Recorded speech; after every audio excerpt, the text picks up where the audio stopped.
Who and what is Klonoa? Klonoa is a platform video game series created by Namco and the studio Klonoa Works. You see, just like the ocean waves crushing onto the shore, mascot platformers were a recurring genre throughout the entire 1990s. Did you say crushing onto the shore?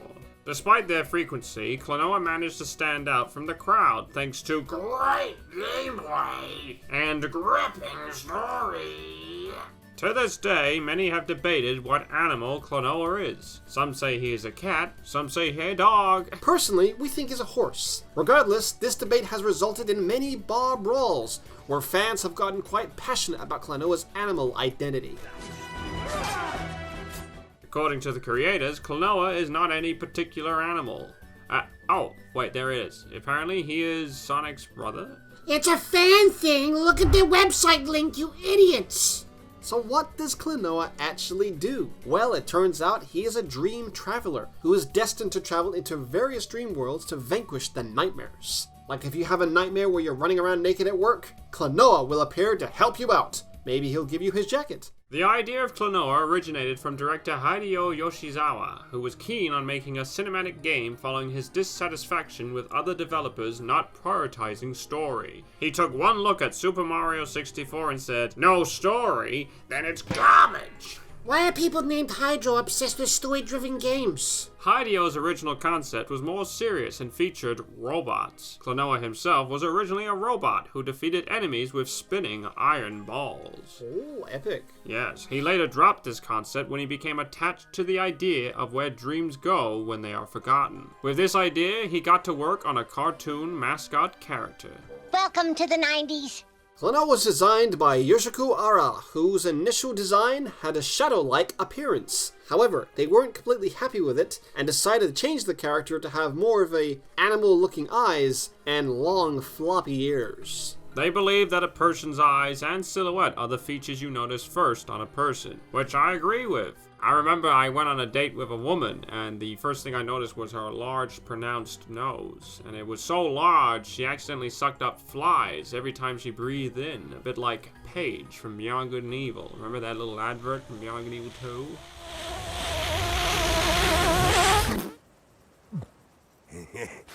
50. The character was finally given a Pac-Man icon on the side of his hat and a collar to give him a childlike, energetic quality. With those final touches, Klonoa was born. Klonoa's first adventure was Klonoa Daughter Phantomile, released in Japan in 1997 and 1998 in North America and Europe. The game was a 2.5D platformer for the almighty PlayStation. Can you stop praising the PS1 like it's the best system in the world? The story follows Klonoa and his friend Hupo in their efforts to save the dream world of Phantomile from an evil spirit, intent on turning it into a world of nightmares. The player would control Klonoa within a 2D plane, not a plane as in just plane, as in 2D plane field, not actually on a 2D plane. I think the audience understands what you mean when you say 2D plane. The stages were rendered in glorious 3D. It was sort of like a theme park ride, in that you could only go one way. Klonoa's main action was the ability to grab enemies and use them to help him traverse the world and solve puzzles. For example, he can grab a baddie and use them to get to higher ledges. It was a simple mechanic with a lot of depth, which led to various platforming challenges and brain teasers. I always had trouble at the beginning. You'd get the bad guy, and I'd never know what to do with him. What? Namco felt Klonoa would appeal to a wide audience, feeling children would love the cute visuals while adults would appreciate the hard-hitting emotional story. Yes, and if you haven't played Klonoa before, get ready for an ending that will hit you right in the feels. Upon release, the game was a huge success, with many praising its story, visuals, gameplay, and level design. It was hailed as one of the best side-scrollers of recent years, and also sold well enough for Namco to pursue it as a bankable franchise.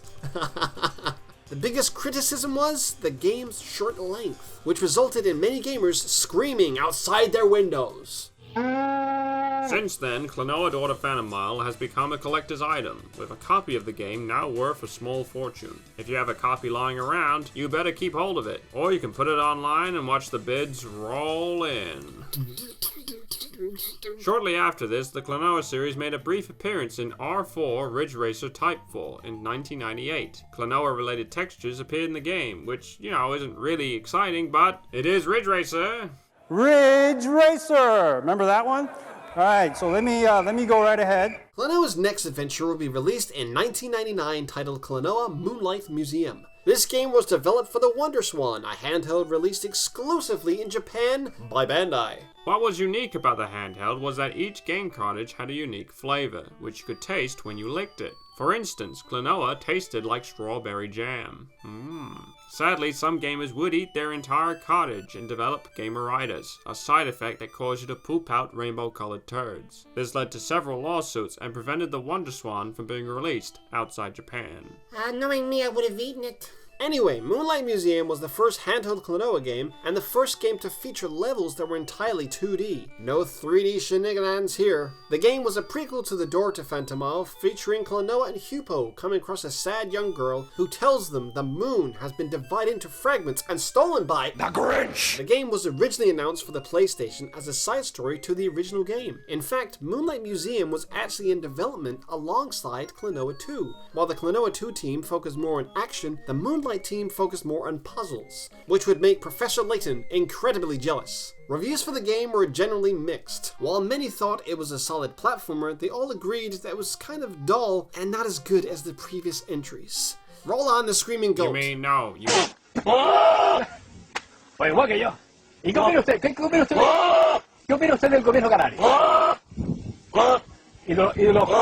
Before the release of Klonoa 2, Klonoa would make Before the release of Klonoa 2, Klonoa would make cameo appearances in other Namco games. This included World Kicks in 1999, where Klonoa played soccer amongst other colorful characters. I mean, honestly, I'm not sure if this meant to be the real Klonoa, or just some guy in a costume. Klonoa would also appear as a playable racer in MotoGP, released in 2000. In this game, Klonoa actually appeared in his Klonoa 2 outfit, giving players a teaser of what's to come. Finally, in the same year, Klonoa appeared in Smash Court 3, where he played tennis against the Big Cheese himself. 2001 ended up being a good year for Klonoa fans, as fans were treated to not one, but two Klonoa games. The first of the bunch was Klonoa 2, Lunatea's Vel. I think it's pronounced as it's spelt. Together now. Lunatea's Vel. Which was released on the PlayStation 2. In fact, Klonoa 2 was the first Klonoa game we actually played, and oh boy was it amazing. It ranks up there as my favorite PS2 game ever, if anyone's interested to know. No, I'm not interested. This time around, Klonoa was joined by a new cast of friends, including Popker and Lulu, on a mission to save the world of Lunatea and solve the mysteries of the Enchanted World. There are places out there you can't find on any map. Well, what are you doing? I heard you say Uncharted, so I started the trailer for you. No, I said Uncharted. No, you said Macy, Uncharted. Sometimes I just want to punch you. The story was more epic in scope, featuring many twists and turns. It also carried a lot of emotional weight, having many sad scenes which would make you cry like Sarah from the Sonic OVA.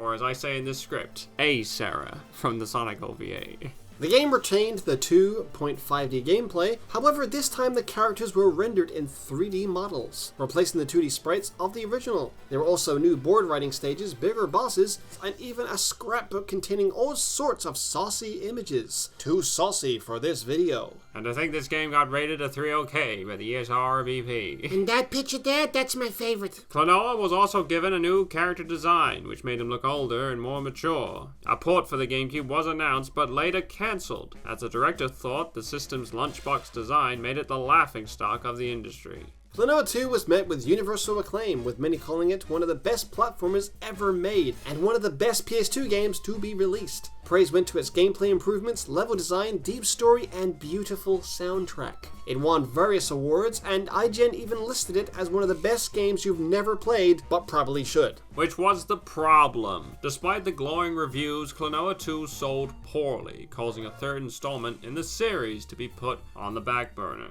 One of the more iconic parts of the game is in the level Mountains of Mirror Mirror, which features Klonoa singing the song Stepping Wind. Many years after the game's release, the song found a new level of popularity on the internet. It ended up being so popular that fellow Freemason Ed Sheeran actually did a cover version of it.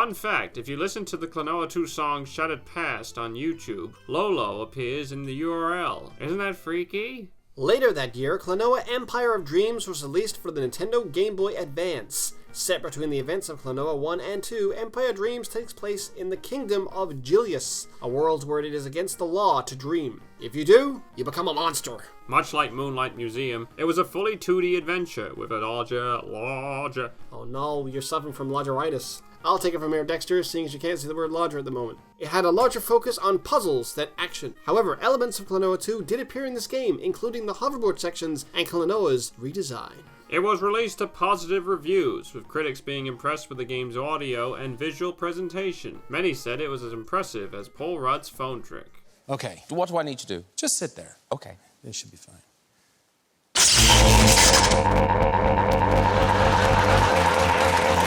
Despite this, some found it less ambitious than the PS2 entry, noting it didn't take full advantage of the GBA's ability to produce pseudo 3D graphics, which was a hallmark of the series. Which is just like a lame reason to criticize the game. At the start of 2002, Clinoa appeared as a playable character in Alpine Racer 3. Alright, don't correct me like that. Which was perfect for him after all. He did that hoverboarding in Klonoa 2. The game was originally released for the arcades, with Klonoa being added to the PlayStation 2 port. In April 2002, Klonoa returned to the PS1 with a spin-off titled Klonoa Beach Volleyball.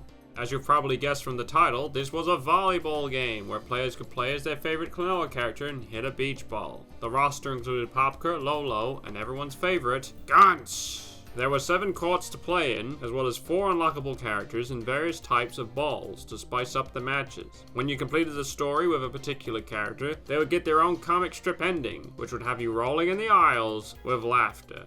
It was a simple but fun little game, which gained good reviews across the board. Did it sell well? Well, no one knows. In fact, Beach Volleyball was only released exclusively in Japan and Europe, leaving the poor Americans in the dust. A result of its European release was that it was given an English dub, where the characters would speak with British accents. For some fans, this was quite perplexing, a bit like the Konami spokesperson who broke into song at E3 2010. You can compete in the online leaderboards and battle with armies of the more than 1 million troops. 1 million troops, 1 million troops, keep it together, Batman forever, 1 million troops. 2002 continued to be a prolific year for Klonoa, as just like a rhino giving birth to a Jim Carrey, Namco continued producing Klonoa games.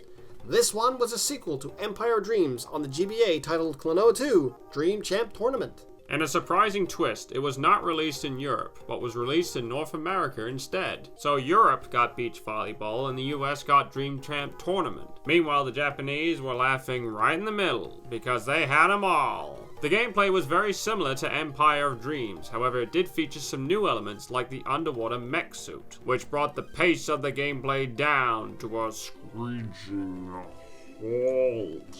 Gosh, it just takes forever to get anywhere in these levels. The storyline was about Klonoa and his buddies competing in the Dream Champ Tournament to win the title of the world's greatest hero. There was also Moolah. It would gain positive reviews upon release, but sadly sales of the game would be mediocre. You know who I blame for the poor sales? Those underwater levels. Clinoa had one more game in 2002, released in December, called Clinoa Heroes Densetsu No Star Medal. This was an RPG adventure for the Game Boy Advance that was only available in Japan. Set in an alternate universe in a town called Breezegale, it followed Klonoa and his obsession with becoming a true hero. Ah, that's why it's called Klonoa Heroes. Well, duh. As per usual, monsters show up in his town and attack everything. He teams up with Guns to pursue a career as a bounty hunter, leading him to meet Pango, an armadillo bomb expert looking for a cure to heal his sick son, Boris Johnson. Now, I didn't write that.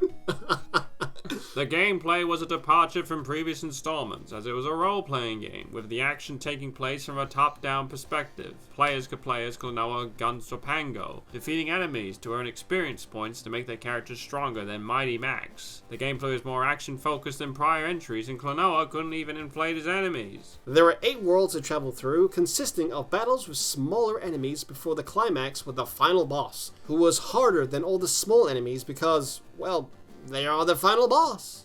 Well, duh. Due to the game's Japanese exclusivity, reception for the game is hard to come by. However, we do know Famitsu gave it a 31 out of 40. However, for many fans, 2002 was the turning point for the franchise, as many felt the series was slowly turning into a Sonic clone. In some aspects, it kind of was. Like, for example, you have Garland, who essentially is Dr. Eggman without a mustache. I mean, if you look at his profile, it says he seeks to build his own mechanical empire, which is just like Robotnik. Then we have Gunst, who looks so much like Shadow the Hedgehog. I mean, in some ways, you can practically say they're brothers.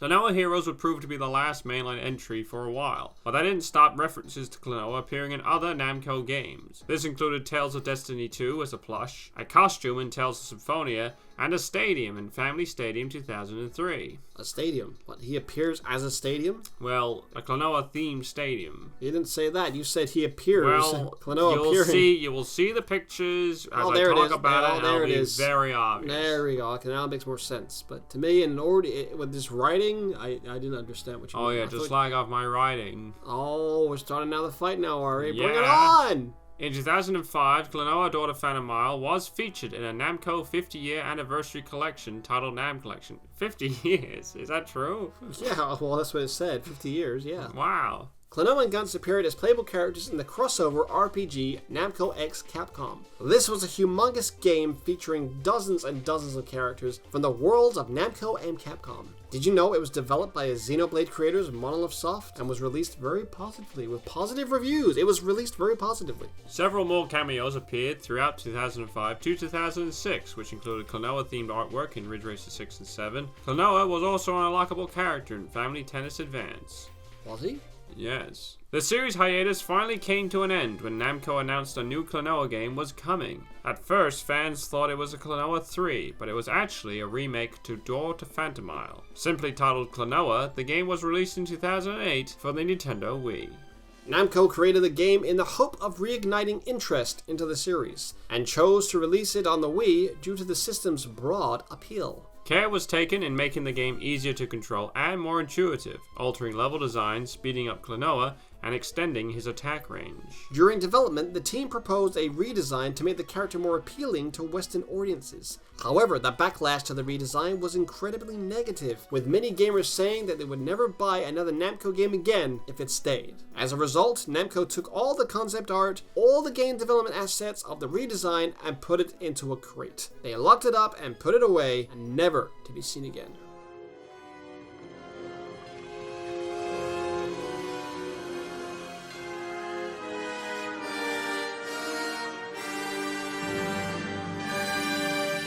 The game features some absolutely beautiful graphics, accompanied by the original PS1 soundtrack, which still holds up to this day. However, the one thing they did add was American voice acting, which was so painful and so annoying, it made you want to punch your fellow colleagues at work. Good Nacht, Agent Hellboy. Luckily, the fans complained again, resulting in Namco adding the original voices as an option to replace the English cast. Very good move. Klonoa was well received upon release, with praise going towards its gameplay, controls, art direction, and accessibility. Some critics did feel the game was too faithful to the original, but that didn't stop it being regarded as one of the Wii's best titles. If the game sold well, Namco would have produced a remake of Klonoa 2, followed by a third installment. Sadly, sales of the game were atrocious, barely reaching 1 million copies. Much like Shang's lack of focus, the Klonoa series was down for the count. You're the saddest bunch I ever met, but you can bet. Since then, Clinoa has been relegated to cameo appearances in other Namco games, such as Tales of Hearts as a supporting fighter, and Tales of Vesperia as a costume. In Tales of Symphonia, Dawn of the New World, there's a theme park the characters visit called Altamira, where Clinoa is apparently their beloved mascot. He also appears as a supporting character again in Kirigura RPG Kishituna Mashakoda Tisundare no Katsukuyo. You know, I don't think that was correct, but we'll stick with it. And finally, as a playable character in Pro Baseball Famitsu 2011. In 2012, Klonoa appeared in a comic book titled Klonoa Dream Traveler of Noctis Soul, which was published by ShiftyLook. Oh yes, I remember reading this. This was actually a pretty decent comic, actually, a nice continuation of the series. Sadly, it only ran for 2 seasons before getting cancelled in 2014, leaving the story unfinished. But this was mainly because ShiftyLook closed down. Yeah, I was about to say that, yes, that's why. In the same year, a Klonoa keychain appeared in Soul Calibur 5 alongside some other Klonoa assets. Like the Klonoa bra. However, the following year, Namco released Namco High, a free browser-based dating sim which allowed players to date various characters from Namco's back catalog. Did this mean you could go on a date with Klonoa? Well, no. Instead, you can date Lolo from Klonoa 2. So for those fans who had a crush on her, well, I think that's kind of weird, but this is also your chance to see what all the fuss was about. Yes, finally! Where can I find this game? Well, it was free online, but it's been shut down since 2014. No! In 2016, a Klonoa film was announced by US-based studio Henshin. Sadly, after 2 years of silence, the project was officially cancelled. It turns out the project was announced prematurely, as the studio were unable to contain their excitement. They were like the fans' reaction when they saw the newest trailer for Spider-Man No Way Home. Klonoa's final cameo appearance was in 2017, where he appeared in Tekken 7 as one of Lee Chalon's custom portraits. Aren't you forgetting something? I don't think so. You're forgetting that Klonoa also appears in Amphibia. In the show, Klonoa appears as a cat caterpillar that eventually becomes a terrifying monster. What are you talking about? That has nothing to do with Klonoa. Yeah, you moron! No, you're lying. Search it for online. You know it's true. No! No!